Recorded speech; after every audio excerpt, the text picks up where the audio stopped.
Father Thomas and Eleanor discovered an ancient manuscript in the church archives, a relic echoing tales from a time long past.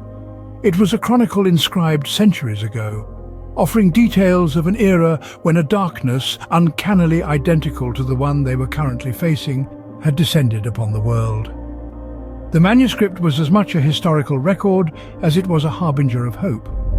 It suggested that the solution to this looming threat lay not in blind faith or stark rationality alone.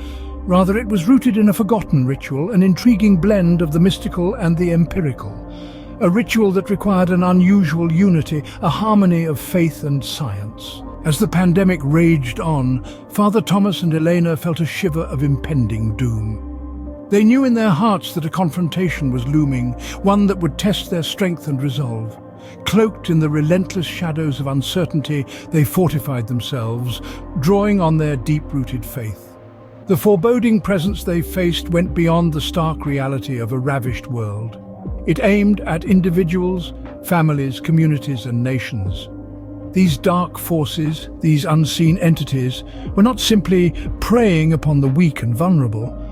Their malevolent intent was far more insidious. They were set upon a vicious campaign aimed at ripping apart the moral and spiritual fabric of the world, threatening to engulf the essence of all that was precious and pure. They were after the very soul of humanity. In an abandoned cathedral, under the light of a blood moon, the final battle unfolded. This desolate place of worship had become their sanctuary, their last hope of survival. Father Thomas, a man of unwavering faith and courage, stood at the helm. Beside him was Elena, a once ordinary girl, now embodied with a power she barely understood. They were surrounded by a group of survivors, each bearing their own tales of loss and defiance. Fear was nowhere to be seen, for they were united, fueled by a common purpose. The air crackled with otherworldly energy as they began the ancient rite. The entities, manifestations of primeval fears and forgotten sins, swarmed around them. Cold, relentless embodiments of horrors that lie dormant in the subconscious, they rose from the shadows. These were not simply figments of their imagination. They were real, tangible and palpitating, with an energy that sent chills down their spines.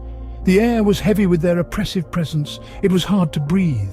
Each entity was unique, reflecting a different fear, a different sin. In the face of these menacing phantoms, the group stood their ground. Their task was clear. The ritual, an age-old rite passed down through generations, required them to step into the heart of their terror. It was a journey deep within, to the darkest corners of their souls, where their most profound insecurities lay bare. They had to face them, acknowledge them, and wrestle with them. A struggle not just against the entities, but also against themselves. Their courage was to be tested, their faith challenged. It was a battle of wills, a dance with their demons, a test of their unwavering faith. As the night wore on, a miraculous change began to take place. The once formidable entities, previously shrouded in darkness and terror, found themselves losing their power and influence. A strange force was at work, a combined force emerging from the collective hearts of those who refused to surrender to the looming chaos. It was a force of unified faith and reason, proving to be a powerful adversary against the encroaching entities. Slowly but surely, these once threatening presences began to weaken, their horrifying forms dissolving into mere wisps of their former selves. The cathedral, which served as the backdrop to this epic struggle, underwent a dramatic transformation. Once a place of despair, a cold monument echoing with the wails of the defeated, it was now suffused with a warm, radiant light. It became a beacon of hope, a testament to the resilience of the human spirit in the face of adversity. As the sun rose, the world outside depicted a grim reality of an earth crippled by the pandemic. The dawn wasn't just another morning, but a metaphorical awakening to an entirely different concept, a fresh perspective. Life, as we knew it, had changed drastically, and the change wasn't subtle. It was loud, resonating throughout every corner of the world. There was a revolution brewing, a paradigm shift in the understanding of humanity. Science and faith, which had always been seen as polar opposites, were suddenly being looked upon as complementary forces. The dichotomy blurred, engendering a new philosophy. What had been two separate entities now intertwined, forming a stronger, more potent weapon. This unity of two long-opposing forces seemed to be the beacon of hope in this devastating crisis. It was a realization that dawned collectively upon all of humanity, an unprecedented unison of science and faith. This newfound combination, once seen as a clash of ideals, was now understood as humanity's greatest weapon. Father Thomas reopened his church, a resolute decision that echoed throughout the community. It was not merely an act of re-establishing a place of worship, but it was his progressive vision of transforming it into a sanctuary for everyone that really garnered attention.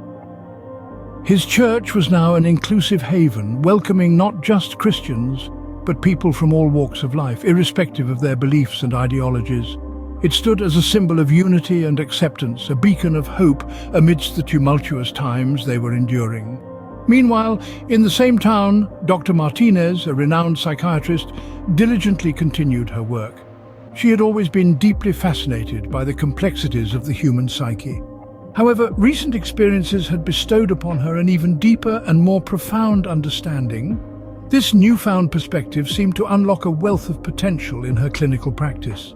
She was now able to approach her patients with a more empathetic insight, addressing not just their symptoms, but the underlying human spirit that often gets overlooked. The world slowly recovered from the pandemic, a global health crisis that affected everyone, everywhere.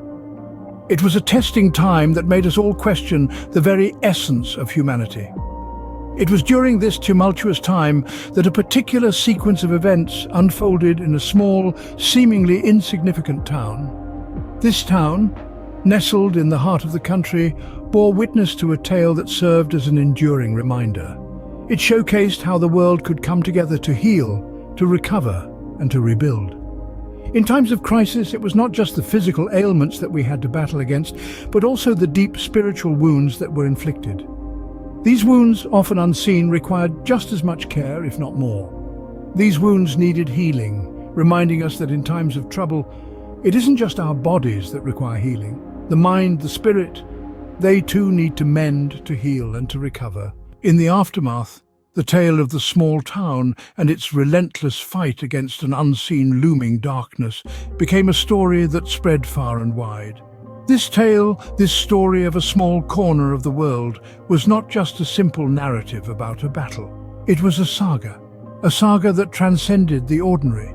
It was about a place where the inhabitants found themselves fighting an enemy unseen, an enemy as mysterious as the darkness itself. They fought bravely, fiercely. They fought not just for their survival, but for their identity, their existence. This was a battle where the weapons were not just guns and cannons, but faith, reason, and an undying spirit. This was a battle where hearts were united, where minds became one. Their unity, their unyielding belief in themselves, and their refusal to be overwhelmed by the darkness marked a milestone in the history of human endurance and courage. This small town, their fight, their victory, became a beacon of hope.